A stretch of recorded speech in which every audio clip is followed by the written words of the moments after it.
அனைவருக்கும் வணக்கம். நீங்கள் நம்ம சேனலுக்கு புதுசுன்னா பக்கத்தில் இருக்கிற பெல் பட்டன் அமைத்தி சப்ஸ்கிரைப் பண்ணிக்கோங்க. இவங்கிட்ட லெட்டர் எழுத வந்ததுக்கு எனக்கு இதுவும் வேணும் இன்னமும் வேணும். சரி, என்ன நடக்குதுன்னு பார்ப்போம். சரிப்பா, எதுவுமே வேணாம், மனைவின்னு எழுது. மொட்டையா மனைவிக்குன்னா என்ன அர்த்தம்? யாரோட மனைவிக்குன்னு கேட்க மாட்டாங்களா? ஏப்பா, அவங்களுக்கு தெரியும்பா நான் தான் எழுதியிருக்கேன்னு. அம்மா, இப்போ எதுக்குப்பா அடித்த? எழுதுறதுன்னா நீ எழுதுவேன்னு அவங்க நினைப்பாங்களா? ஒன்னொன்றுக்கும் குதர்க்கமாகவே கேள்வி கேட்டு நம்மளை படுத்தி வைக்கிறான் ஐயா. ஏப்பா, லெட்டரை எழுத வேண்டாம்பா, நான் கிளம்புறேன். ஒரு நிமிஷம். ஏன்பா போகிறவனை ஏன் பண்ணிடுத்துற? நான் தான் லெட்டர் எழுத வேணான்னு சொல்லிட்டேன்ல. லெட்டர் எழுதணும்னு உங்ககிட்ட வந்தது எவ்வளோ பெரிய தப்புன்னு இப்போதான்பா தெரியுது. சும்மா இருந்தவனை லெட்டர் எழுதணும்னு சொல்லிவிட்டு இப்போது உன் இஷ்டத்துக்கு வேண்டாங்கிறியா? அப்போ உண்மையாகவே உனக்கு பொண்டாட்டிக்கு லெட்டர் எழுதணுன்ற ஆர்வம் இல்லை. இவனுக்கு எப்படி சொல்லி தான் புரிய வைக்கிறது? அவனுக்கு சாதகமாகவே எல்லாத்தையுமே பேசுகிறான் ஐயா. கொஞ்சம் கூட நம்ம பேசுகிறதுக்கு ஒரு கேப் கொடுக்க மாட்டேங்கிறான், ஒரு பொடி கொடுக்க மாட்டேங்கிறான். இப்போ வேணான்னு சொன்னால் அதுக்கும் ஒரு வேளை அடிப்பானோ? சரிப்பா, சுருக்கமாக சொல்கிறேன். அடுத்த மாதம் ஊருக்கு வரேன். இந்த கடிதத்தை தந்தி மாதிரி பாவித்து உடனே பதில் போடவும் அப்படின்னு எழுதுப்பா, அது போதும். அம்மா, நீ வாங்கிட்டு வந்திருக்கே, இதுக்கு பேர் என்ன? லெட்டரு. அப்புறம் எப்படி இதை தந்தி மாதிரி பாவிக்க முடியும்? ஆஹா, இவனுக்கு சாதகமாகவே நம்ம வாயிலிருந்தும் வார்த்தை வந்துடுது ஐயா.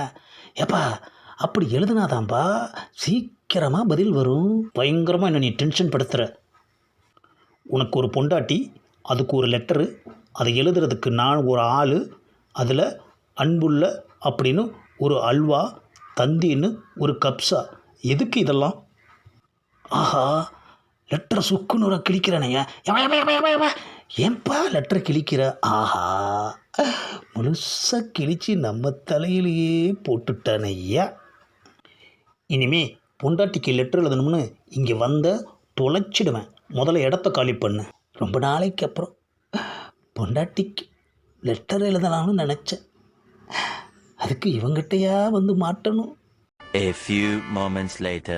ஆஹா, எதுக்கு இவன் வீட்டுக்குள்ளே போனேன், எதுக்கு இப்போ வெளியில் வந்தேன்னு எனக்கே ஒன்றும் புரியலையே ஐயா. கிளம்புறேன்னு சொன்னவனை திரும்ப கூப்பிட்டு இந்த மாதிரி பண்ணிட்டானே ஐயா. ஆ, என்னது, போஸ்ட்மேன் வர்றாரு. இந்தப்பா லெட்டரு. என்னது, லெட்டரை நம்மக்கிட்ட கொடுக்குறான்? உள்ளே போய் கொடுக்கறதுக்கு சோம்பேறித்தனம். இது அவனுக்கு வந்த லெட்டரே தான். என் பொண்டாட்டிக்கு எழுத சொன்ன லெட்டரை சுக்குநூறாக கிழிச்சல்ல. இப்போ உனக்கு வந்த லெட்டரையும் அதே மாதிரி சுக்குநூறாக கிழிக்கிறேன். யோ, ஏன் லெட்டர் கிழிக்கிற? யோ போஸ்ட்மேன், இது உனக்கு சம்மந்தம் இல்லாதது. லெட்டரை கொடுத்துட்டல்ல, போயிட்டே இரு. யோ, அது உன் பொண்டாட்டிகிட்ட வந்த லெட்டரையா? என்னது, என் பொண்டாட்டிக்கிட்ட இருந்தா? ஆமாயா, ஆமனுக்கு வீட்டில் கொடுக்கறதுக்காக தான் போய்கிட்டு இருந்தேன். உன்னை இங்கே பார்த்ததும் சரி இப்படியே கொடுத்துடலாமேன்னு கொடுத்தேன். நீ ஏன் இப்படி சுக்குநூறாக கிழிச்சு போட்ட?